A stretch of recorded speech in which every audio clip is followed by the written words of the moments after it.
name is John Zahm. I'm president of the Kane County Conservative Coalition. And the reason that we're here today is because of a Freedom of Information Act request that I filed on the 10th of February, requesting specific records in several areas of the mayor of Geneva's office.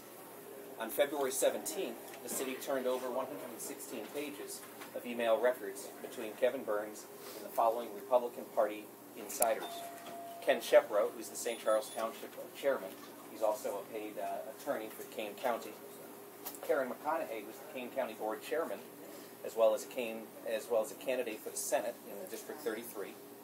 Mike Kenyon, who's the Kane County Republican chairman and a board member from District 16. Pat Brady, who's the chairman of the Illinois Republican Party, and Ellen Notke, who's a Batavia Township Republican chairman, precinct committee woman. What we have here is an inside look at how this group plays politics. The mask is now off, and the taxpayers of Kane County can read for themselves the vulgarities, the hatred, the manipulation, the depravity that some Republican Party insiders practice. What I've done for the press is I've created packets numbered 1 through 16. I also have email versions of this, and at the end, I'll take email addresses from people who would like to see the full email packet. The key part of this is I'm not editing any of this. All 116 pages are going to be available for anyone to see and read and come to their own conclusions.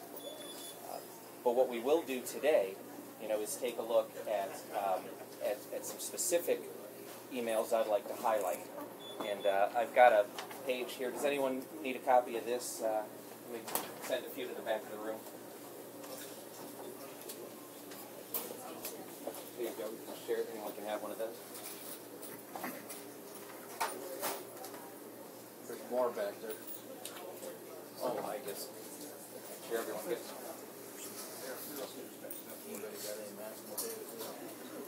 Let's start with the first one on here.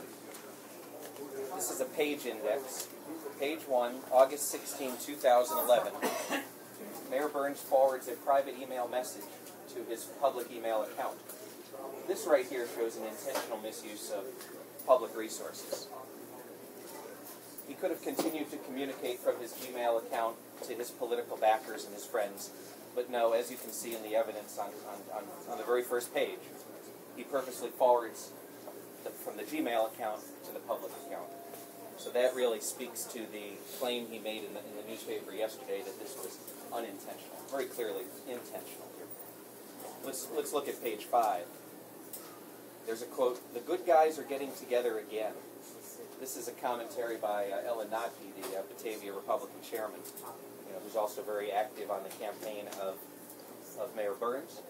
She's also been very active on the campaigns of Karen McConaughey over many years. For example, from 2005 to 2008, she was paid $44,100 from Karen McConaughey's campaign fund. So it's very clear that Mrs. Notke and Mrs. McConaughey have a close relationship and coordinate things together. Who are the good guys, in the opinion of Mrs. McConaughey and in the opinion of Mrs. Notke? It's Kevin Burns, running for chairman. Karen McConaughey running for Senate. Kathy Hurlbut, the vice chairman of the board under McConaughey in the past, running for circuit clerk. Rob Russell running for coroner. And Laura Wallach running for auditor. That is who they consider to be the good guys. I'll let the public decide if that's accurate description. Let's go to page 11. Let's flood the place with supporters of Kevin's.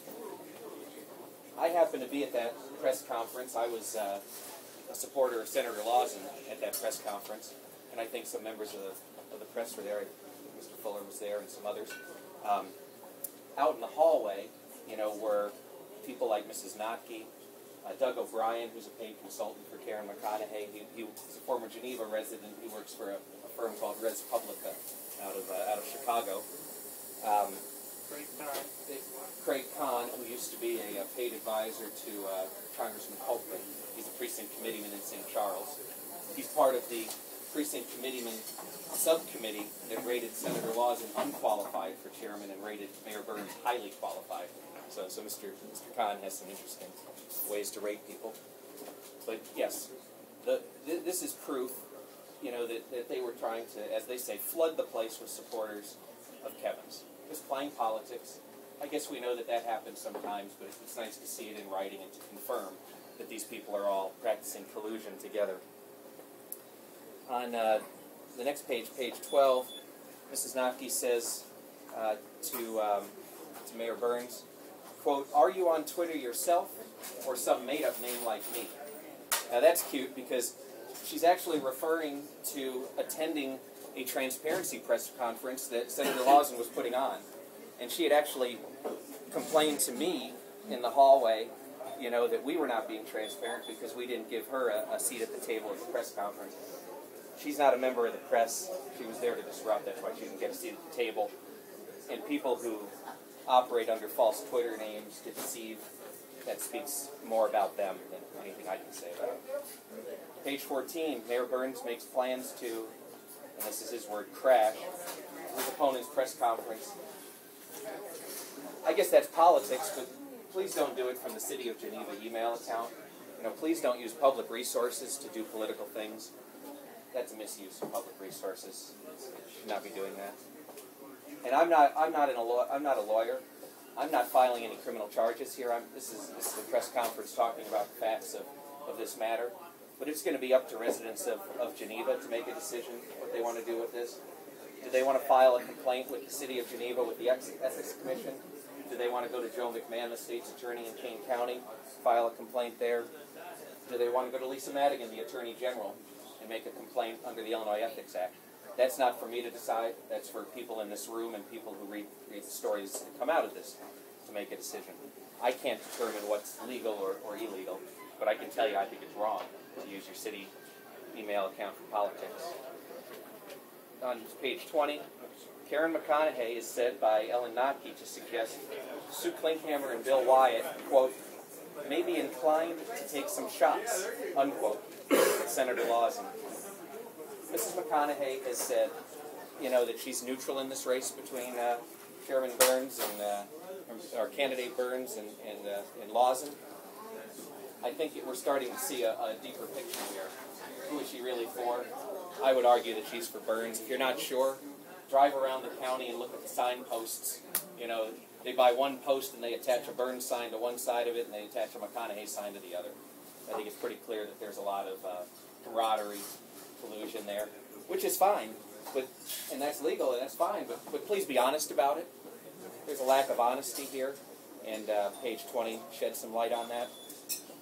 Page 28, we have Mike Kenyon participating in a campaign coordination meeting. That's fine too, but you're the Republican Party chairman. Wouldn't it be best if you evidence some neutrality and some fairness? See, here's one of the problems. Let me give you an example of how else you can do it. In Winnebago County, Jan Kloss was the chairman of the Winnebago County Republican Party. She wanted to back Christine Johnson against Dave Severson for the Senate. That's a hotly contested primary between two candidates. Before she decided to do that, she resigned as chairman of Winnebago County Republicans and then began working as a volunteer for Christine Johnson. That's an example of class and leadership for a Republican leader. Mr. Kenyon, you know, by taking active roles in these campaigns, I would suggest that he's not being a good Republican Party leader. Page 29, more evidence of Kenyon being involved. He's setting up the campaign office at 1950 South Batavia Avenue in Geneva. Page 40. Ellen Notke refers to our Congressman Randy Holkgren in the following terms, and I directly quote, as long as that weasel has decided to crawl into his hole, maybe we should dig it a little deeper for him. Now, she's the Batavia Republican chairman who's supposed to be, he's not even opposed anymore in the primary. So to speak this way of a sitting congressman, you know, and to use collusion behind the scenes to try to cause problems for him, I think that alone is reason for her to resign today as Batavia chairman, resign today as Batavia Precinct Committeeman in District 10, and I understand she does some office work at the county party headquarters. I, for one, would not want to be a Republican voter coming into that office, seeing Mrs. Notke asking for signs and literature for different candidates and think that I'm going to get a very fair reading from her as to what candidates should have their literature distributed.